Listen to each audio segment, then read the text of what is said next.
Before China's full engagement with Africa, Africa was more or less a forgotten continent. Part of the reason was very obvious. Many European countries and the United States had huge skeletons in their closet in dealing with the Africans. Hundreds of years of colonial rule, slavery in the United States, for example, and even for our distinguished excellency and the country she comes from, Liberia. Liberia was founded by the deported slaves from the United States after the American government realized that they no longer needed that many slaves working in the cotton fields and other fields. So they do not want to keep the African slaves as people in the United States. They deported them. They deported them to Liberia. That's the origin of Liberia. 大家好，当西方国家还在居高临下的说要援助非洲的时候，非洲人自己终于说出了那句最硬气也最戳心窝子的话。大家听听这段原话。他说当我们把自己看成受害者的时候，这场博弈还没开始，我们就已经输了。但如果换个视角，当我们意识到我们手里的矿产资源，我们的年轻人口，我们的创造力和智慧就是打开未来大门的钥匙，那我们就不是来讨饭的，我们是你们必须坐下来平等谈判的合作伙伴。说这话的是利比里亚的外交部副部长沙拉，而在同一个会场，咱们中国的高志凯教授呢，更是一点没给欧美留面子，直接甩了一句，在跟非洲打交道这件事情上，欧美国家柜子里塞满了殖民主义和奴隶贸易的骷髅，而我们中国一件都没有。今天这段内容我不多评论，我把会场里这些炸裂的发言先给大家看一下，看完之后我们再一起做一些总结与延伸。好不多说，让我们看一下这个非洲代表以及高志凯教授的发言啊。And I think at the end of the day, when you're talking about China and the green revolution in China and the energy revolution in China, and we're talking about value addition at home and critical minerals and the use of critical minerals in Africa and so forth, that's where the partnership comes in. Don't come to Africa with the intent to take, but come to Africa with the intent to partner and to spread. Energy solutions can be made at home. We have the critical minerals that are required. And how do we make sure that what's been learned in China and other BRICS countries in relation to green solutions are actually then used at home in Africa to then formulate new solutions that are green, so that would not increase the burden, the climate burden for Africa, but will also have us as creating jobs and reducing the pressures on us. So homegrown solutions that we take from countries like the BRICS countries like China, and we use those solutions at home to create jobs, but use those solutions at home to actually then be part of the solution. And I think when you see us as victims, when you see African countries as victims, it's a negative start already, because we're not victims. We've been victimized by certain actions that have been taken, but we're not victims. We hold the key to the future. And understand that we hold the key with our minerals, with our natural resources, but also with our experiences and our intelligence and our capabilities. If you see us as partners, coming to the table with us as partners, we can design those solutions together. And AI, can I just touch on AI for a minute? And this is where the concern some of us have is around how AI can be used to further try to victimize Africa because of us not being at the same level in terms of technology. And if people are really interested, if powers are really interested in us having a just world, a just and peaceful world, we'll come to the table from the perspective of the fact that you have a huge youth bulge, huge creativity in Africa. And this is where, in terms of the solutions around AI and how we use AI constructively, can be engaged. We can reduce. This morning we heard about an attempted coup in Benin, and it's been resolved. But at the end of the day, this cannot be the future of Africa. But conflicts come about because of an imbalance in terms of natural resources and in terms of how those natural resources are used to transform lives. And so energy is one of them. Energy is critical, but we can partner in a way where we build on the demographic dividend and use that to really strengthen Africa's position, getting power across Africa. And I don't want to come across as if I'm here to just praise my president, but I'm so proud to be part of a leadership where within just 2 years, we've seen a huge spread of access to energy. But in order for us to have every household in Liberia, for example, with energy, it's not just about having it, it's about the cost of energy. the cost of energy, and how do we have energy solutions that are affordable for the poorest of the poor? Because it's not about just the solution itself, but the solution being practical for those who have the most need. And those with the most need are not the ones that have the voice and agency to be able to negotiate. So I think the role of the Ministry of Foreign Affairs in the various countries in the global majority, and I like that, thank you for that. The role for the global majority is how this conference, this Doha Forum this year, the first two words are diplomacy and dialogue. How do we make sure diplomacy and dialogue take us to the end result, which is about having a more just and peaceful world, and making sure our resources are not used to further victimize, but are used to actually build constructively. Let me come to you, Victor. Maybe two questions, and then let's see if we get an opportunity to ask to move to the questions from the floor. I mean, China is playing a really important role in technology development that helps to combat climate change, climate action. A lot of the BRICS statements, and now we saw it also in the G20 statement last week or 10 days ago, talk about the importance of technology neutral interventions to help deal with climate action. What are the initiatives that China specifically might be taking, also in the area of intellectual property rights, given that is also a hot issue for global South countries, in terms of working together with African countries on helping both to increase energy access, but at the same time to do it in a smart and efficient way? Thank you very much, Elizabeth. I think Her Excellency Sarah mentioned the national energy policy. I'm the chairman of China Energy Security Institute. We constantly look at the interaction between energy as widely defined and security as widely defined. Allow me to mention, for any country, without your own tailor-made national energy security strategy, your economy is doomed. Really, without energy and without a strategy, you cannot really run your economy. In that sense, I'm very much concerned about Germany in Europe. I'm very much concerned about Britain, because they are really failing in lining up their energy security strategy. Now, for Africa, before I talk about Africa, let's talk about this part of the world. In addition to oil and gas, do you know which other source of energy they are enjoying the abundance in? Solar, very obviously. So my advice to all countries in this part of the world is that pool all your resources and develop solar energy as much as you can, so that you do not need to use that much of crude oil or natural gas to generate electricity. But do you know there is a huge kind of negative competition by the Americans, by the Europeans? They accuse China of producing solar equipment and solar panels.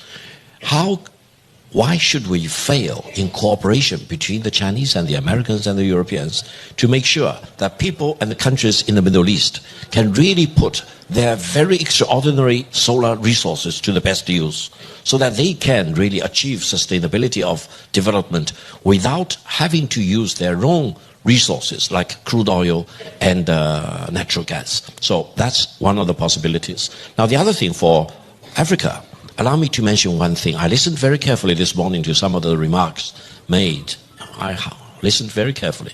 But allow me to mention one point. Before China's full engagement with Africa, Africa was more or less a forgotten continent.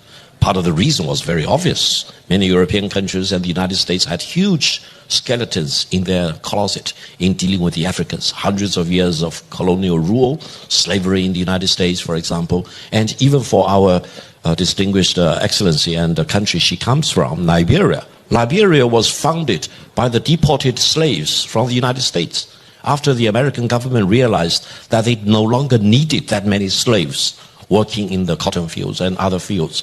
So they do not want to keep the African slaves as people in the United States. They deported them. They deported them to Liberia. That's the origin of Liberia. So I hope you will all understand, China does not have any skeleton in our closet in dealing with Africa. We deal with everyone in Africa as brothers and sisters. And if you ask which country built the road or highways or airports or government buildings in Africa, none of the European countries have done. Americans have never done that. It's China. I'm not fabricating this. I'm really telling you the real hard truth, that China has been fully engaged with Africa. Going forward, China wants to make sure that every of the 54 countries in Africa, for 1.4 billion, if not 1.5 billion Africans, and going forward by the end of this century, you are expecting doubling of the African population, they will all be fully engaged in the AI revolution. Using the American way of AI? No. You do not have the money. You do not have the talents to Victor, do that. Can I ask you to summing up? Yeah, I will sum up. You need to really do this in an open source manner to fully engage in this AI revolution. Thank you very much. Sarah. Thanks, Victor. Thank you, Elizabeth. Very quickly, I can't leave this room without correcting something that was said about Liberia's history. So Liberia was not founded by deported slaves. Liberia was founded by 16 ethnic groups, indigenous tribes of Liberia, including, adding in addition to that, deported slaves who make up 3 to 5% of our population. It's very important to debunk that, to clarify that. And Liberia today still has less than 5% of what we call settlers that came from the U.S., also from the Congo, and also from Barbados. Very important. Climate multipolarity, very important. Climate financing, very important. But if we don't have climate financing that aligns with the needs of Africa, and on terms that are palatable for Africa, what we're going to have is divergent lines. And I think it's very important for us to make sure that we always keep in mind the needs of those you want to finance and those you want to support. Thank you. Great. Thanks. Very 好了，视频看完之后，我们一起来总结一下。首先，咱们看沙拉副部长，他最精彩的表达其实是抛出了一个颠覆西方叙事框架的观点。过去西方媒体怎么报道非洲的？贫穷、战乱、疾病需要被拯救。这种叙事背后其实藏着一个很阴险的逻辑，因为你不行，所以你需要我来帮助你，我来告诉你什么是对的，什么是民主，什么是环保。但沙拉直接把桌子掀了。他说你们别来这一套，如果你想帮非洲搞能源转型，搞绿色发展，没问题，但你的出发点不应该是拿走我们的矿产，而是跟我们合伙把解决方案留在我们这里。他说的也非常具体，非洲有发展绿色能源所需的关键矿产，这是我们的筹码。那问题来了，怎么保证中国和其他金砖国家已经跑通的绿色能源技术能真正用在非洲大陆上，帮我们自己做出非洲本土的绿色方案，而不是增加我们的技术负担，同时又挖走我们的资源。他还特别提到了一个大家都应该警惕的问题 AI。 他说现在大家谈 AI 谈得火热，但非洲很多国家连稳定的电都没有。如果强国只想借着 AI 的差距进一步把非洲变成被技术移民的受害者，那这个所谓的公正世界永远建不起来。他说非洲有着全世界最年轻的人口红利，有巨大的创造力，只需要给一个平等的 AI 开源平台，非洲人能自己创造出想象不到的解决方案。这段话绝对不是一个弱者在哭诉，而是一个觉醒的强者在提条件，把我们从受害者的名单上划掉，把我们放进合伙人的合同里。而听完莎拉的讲述，我们再来听一下高志凯。在那种场合，西方最常用的攻击话术就是中国在非洲搞新殖民主义以及债务陷阱那一套。但高志凯的回击呢，堪称教科书级别。他没有去纠缠那些帽子，而是直接挖了西方的祖坟。他先说了一个扎心的事实，他说在座各位，你们知道在这个地区最丰富的能源是什么吗？除了石油天然气，是太阳能。